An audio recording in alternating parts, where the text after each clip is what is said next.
Imagine being trapped in a place you go to every single day. A place where you know every hallway, every desk, and every corner. But suddenly, one night, that familiar place turns into a cage.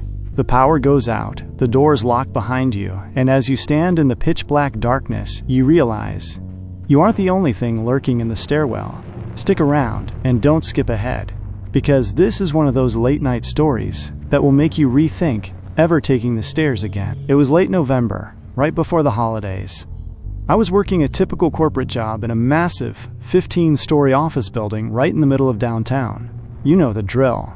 Mindless paperwork, strict bosses, and late-night shifts to meet impossible deadlines. My desk was up on the 14th floor. It was a Friday night. The clock hit 11:30 p.m., and the entire office was completely deserted. It was just me sitting alone at my desk, trying to finish up a report. Outside, the wind was howling, rattling the huge glass windows of the high-rise. The only sound inside was the constant clicking of my keyboard. I told myself I just needed 10 more minutes, and then I could finally go home and sleep. But then, the entire building went dead. In a fraction of a second, the overhead lights shut off. My monitor went black. I was plunged into absolute pitch-black darkness. Usually, the backup generators kick in within 10 seconds. I just sat there in my office chair, waiting. 10 seconds passed. Then a minute. Then 5 minutes. The power wasn't coming back on. A creeping sense of unease settled in my stomach. I pulled out my phone to check the time. The battery was at 12%. I turned on the flashlight, grabbed my backpack, and walked over to the elevators. I pressed the button, but nothing happened. Without power, the elevators were useless dead weight. I only had one option left: the emergency fire exit stairs. I pushed open the heavy, industrial metal door leading to the stairwell. It was freezing cold inside, and the silence was deafening. I stepped through and let go of the door. It slammed shut behind me with a massive echo that rattled all the way down the concrete shaft. I pointed my phone's flashlight down and started my descent. 14th floor, 13th floor, 12th floor. I didn't want to keep my flashlight on the whole time, because my battery was dying fast. So I was mostly just trailing my hand along the cold concrete wall, taking slow, careful steps in the dark. I had just reached the landing of the 9th floor when I heard something. Beneath the echo of my own breathing, there was another sound. Step, step, step. I instantly froze.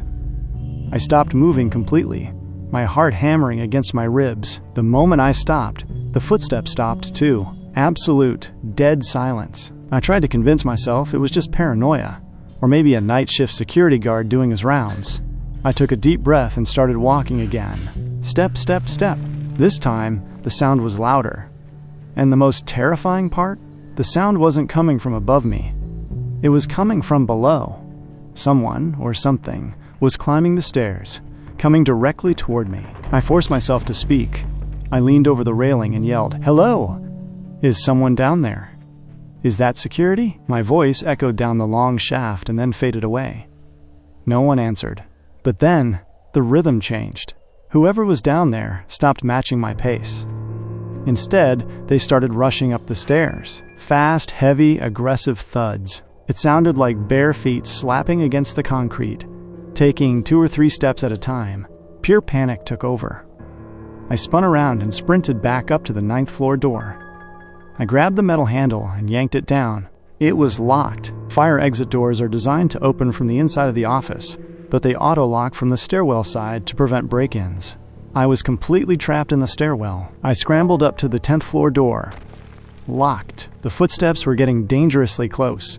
They sounded like they were on the 7th floor now. I could hear heavy, ragged breathing echoing up the shaft. It didn't sound human. It was a wet, raspy wheezing, like a wild animal tracking its prey. I looked at my phone. 5% battery. I had no weapons, nowhere to hide, and no way out but down. Survival instinct kicked in. I had to run. I turned my flashlight off to hide my position and sprinted blindly down the stairs in the dark.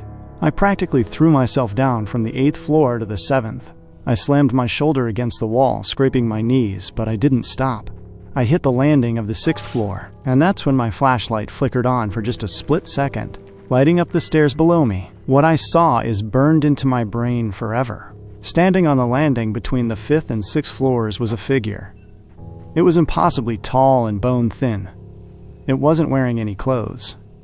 Its skin was a sickly, pale white, stretched tight over its bones. Its arms were so unnaturally long that its fingers dragged on the concrete steps. And its face, it had no eyes, no nose, just a massive, jagged mouth that hung open in a silent, terrifying scream. And its head was tilted all the way back, staring straight up at my light. A scream ripped out of my throat. My phone slipped from my sweaty hands and tumbled down the stairs, shattering on the concrete. The light died instantly. I was in total darkness. And that thing was right below me. I thought I was dead. But when you are faced with pure terror, your brain does crazy things to keep you alive. Instead of turning back around, I grabbed the railing, vaulted my body over the edge, and blindly dropped from the 6th floor straight down to the 5th, bypassing the landing completely. As I fell past it, I felt a wave of freezing, rotten air hit my face. I crashed hard onto the concrete stairs below. My ankle twisted with a sickening crunch. Pain shot up my leg, blinding me with tears, but I didn't stop. I dragged myself up and began to limp, scramble, and crawl down the remaining flights. 4th floor, 3rd floor, 2nd floor. The thing was chasing me now. I could hear its long nails scraping frantically against the walls and the metal railing as it scrambled down the stairs right behind me. I reached the ground floor. I knew if this door was locked, it was over. I didn't even use my hands. I threw my entire body weight against the heavy push bar of the fire exit. The door burst open. I tumbled out, collapsing onto the cold, polished marble floor of the main building lobby. The emergency lights were on. The night guard, who had been dozing off at the front desk, jumped up in shock at the loud crash. I scrambled backward, gasping for air, and stared at the stairwell door. It was slowly swinging shut on its hydraulic hinge.